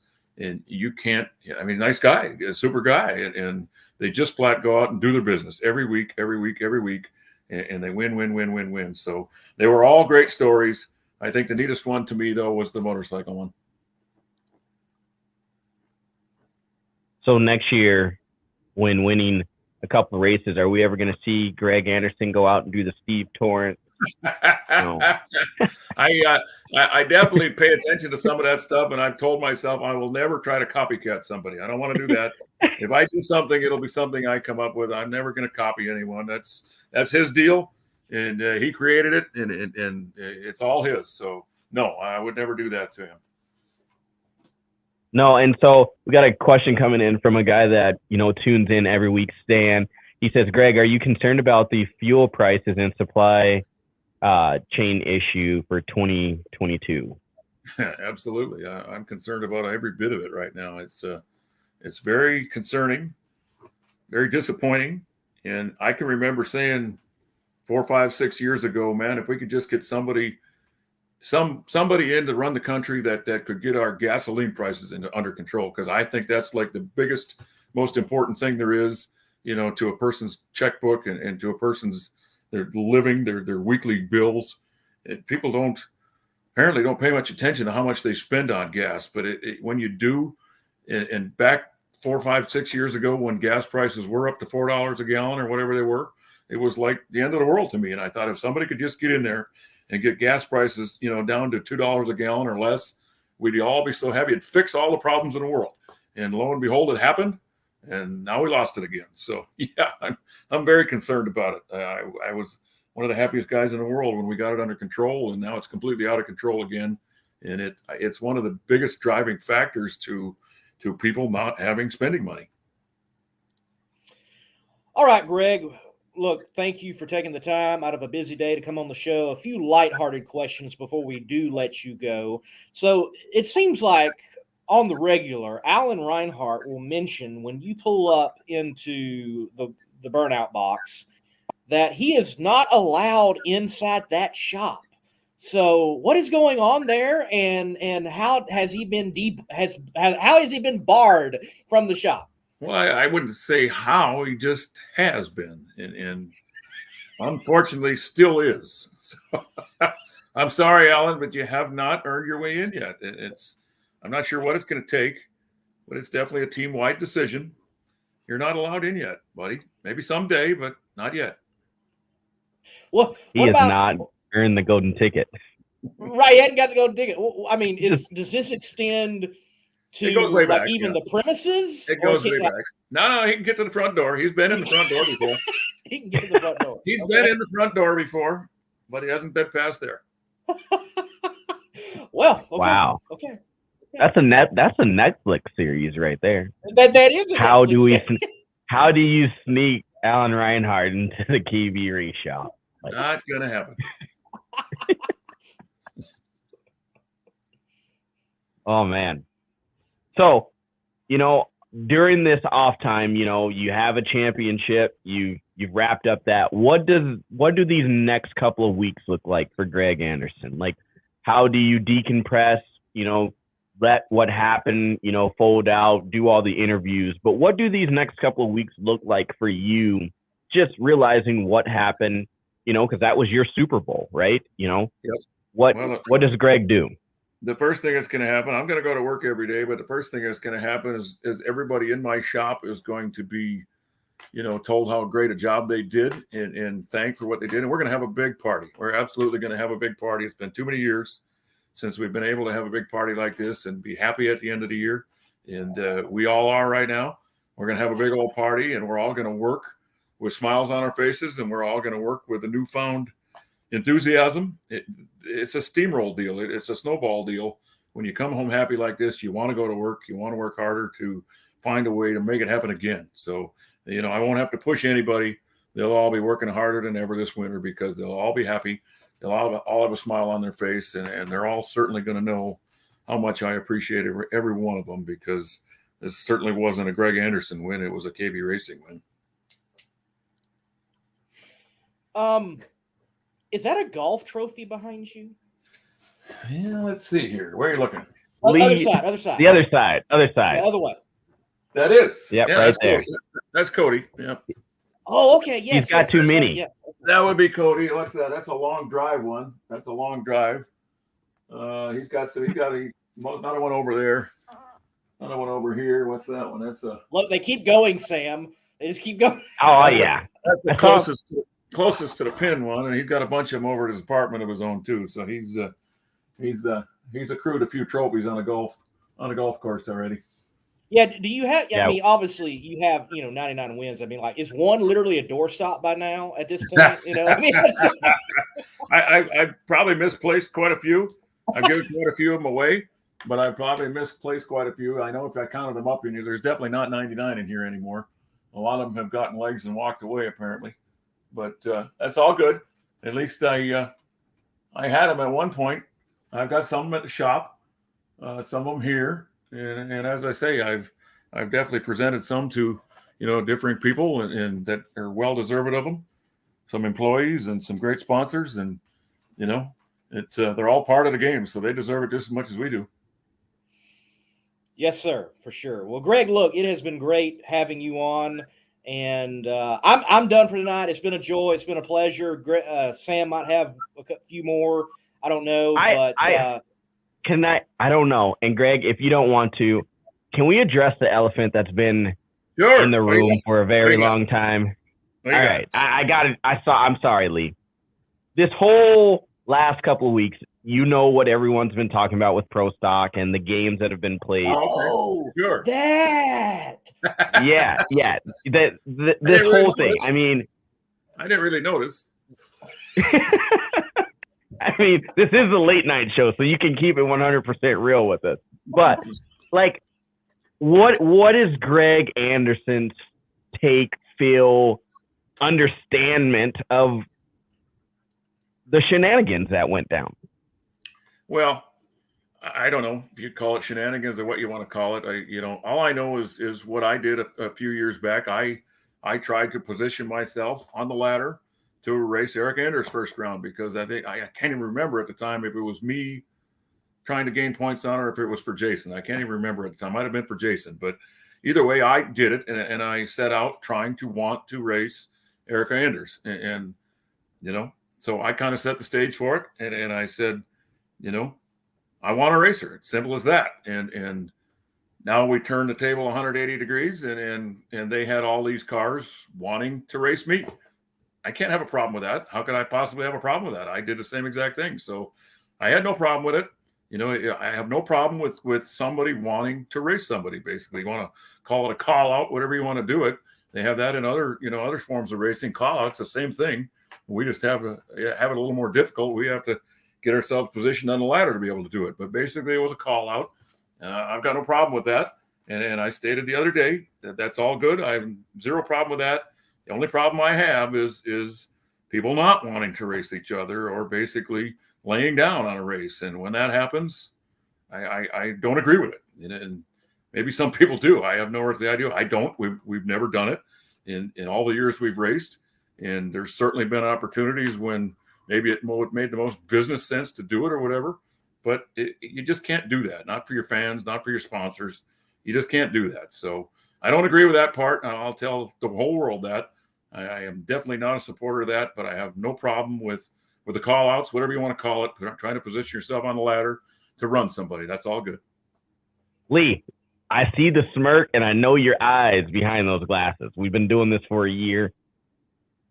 If you're thinking what I'm thinking right now, Lee, Pro Stock 2022, first round call outs all year long.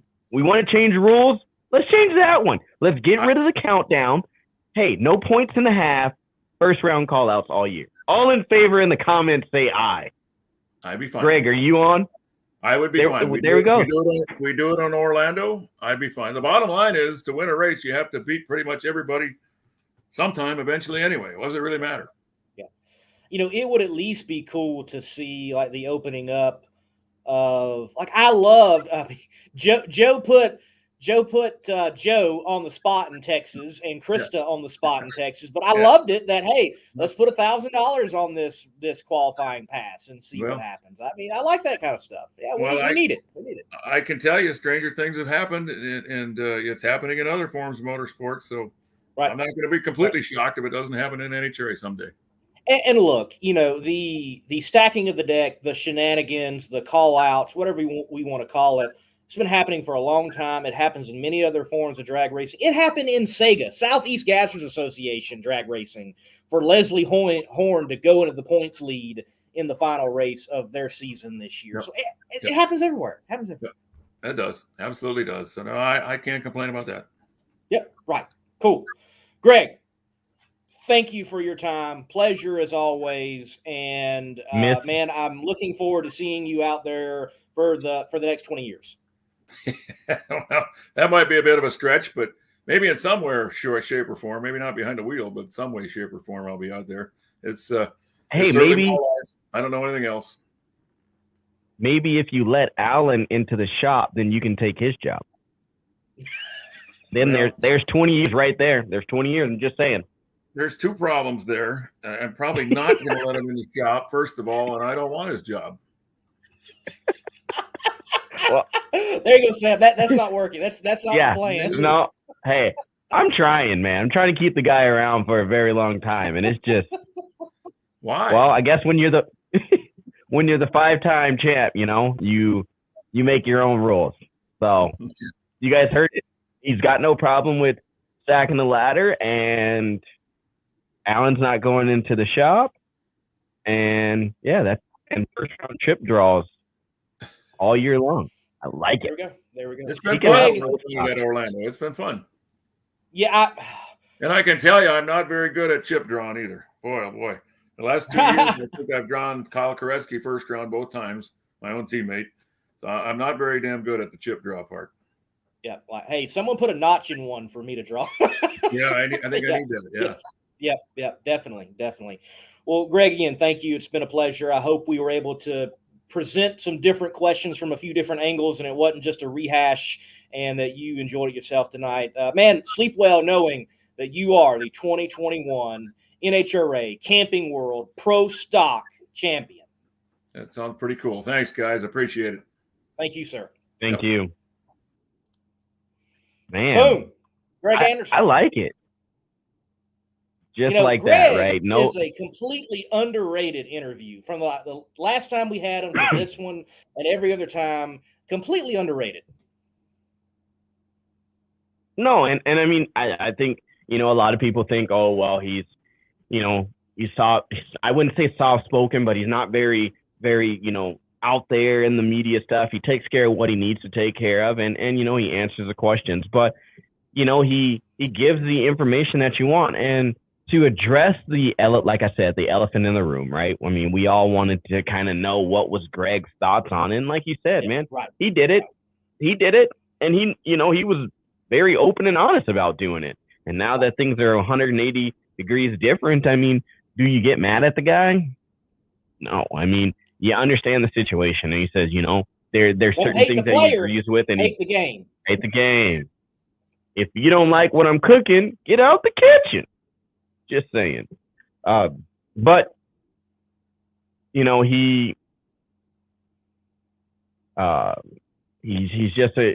one of the GOATs, man. I mean, like I said, I was only selfish and didn't want him to win this title because, in my personal opinion, Yes. I'm not ready. I'm not ready for certain people to leave, man. Like, Right. Well, I am going to be selfish and say I got all the champions picked correctly. Thank you. Tomato, man. Get out of here. Tomato. Get out of here. Right. Get out of here. Right. Oh, hey, we do know who we're going to have next Tuesday. We already know. You do? How? Did you get an email? I did get an email. From who? Elon. Man, first of all, thank you, Elon, for what you do. Yes, Seriously. We need to say that. We don't say that enough. Thank you, Elon. Thank you. And like, I mean, from even his calculation of points. Legend of the Texas Motorplex. Elon is a future member of the International Motorsports Hall of Fame and the Motorsports Hall of Fame and the Media Hall of Fame and any Hall of Fame, the Ken Squire Award. Just give it to him all. All right? Man, I like it too. You know what I like? He goes above and beyond. He's a numbers guy. Every week he sends out this long, elaborate email about all the points and everything. And he takes it a step further. So, Elon, thank you for that. But yes, we know. Let me say Lee, this, Sam. We can schedule for next week. Let me say this. Elon, okay. Cutting me off? I'm cutting you off. You do it all the time. I'm cutting you off. Now, he at Texas, that's his wheelhouse. Texas Motorplex, that's his wheelhouse. That's his place. He's over that as far as like PR and other things and media. And I'm gonna tell you what, Sam, that is one of the few times at an NHRA race that I felt like I was a part of the media. He made it feel that way, and I'm very appreciative of that. So, yeah, shout out to Elon. Does a great job with all the teams, everything he does. He puts a lot of hard work in getting us fabulous guests like Richard, like Greg, and like who we will have next week. Do you know, Sam? So we're going to talk a little factory stock showdown next week, right? We got two guests that are going to talk about that. We have Aaron Stanfield and David Davies. Yes, of Constant Aviation. Yes. I'm talking about a little bit of that. He was wheeling a Dodge in the showdown. Yes. And then we're going to talk with another champion, the El Champion. I think his trophy drove his motorhome, if you've been watching media or something. But Mr. Who? The Napa know-how. Who's that? Ron Caps. Caps, baby. Right. So yes. Right. Lee, does that mean you're going to have the thumbnail up and schedule the show tomorrow since we already know who's coming on? Or did you already do it? No, I haven't had time to already do it. Because I got to get ready for my show on Thursday night, too. Oh, who you got on your show? On my show, I've got Ron Allison, the Superstock Southeast Gassers Association champion, on my show tomorrow night. Lee, I think I'm going to kind of do an end-of-the-year recap roundtable on my show. Yeah. So stay tuned. I'm be sending out some emails for some fillers. People to pop in, talk about a couple of things. So stay tuned. Okay. Check your email, Lee. That's what I'm saying. Evelyn, check your email. Hey, Sam, look, last year we had a Christmas special. It was kind of cool. We just sat around, talked. That was kind of cool.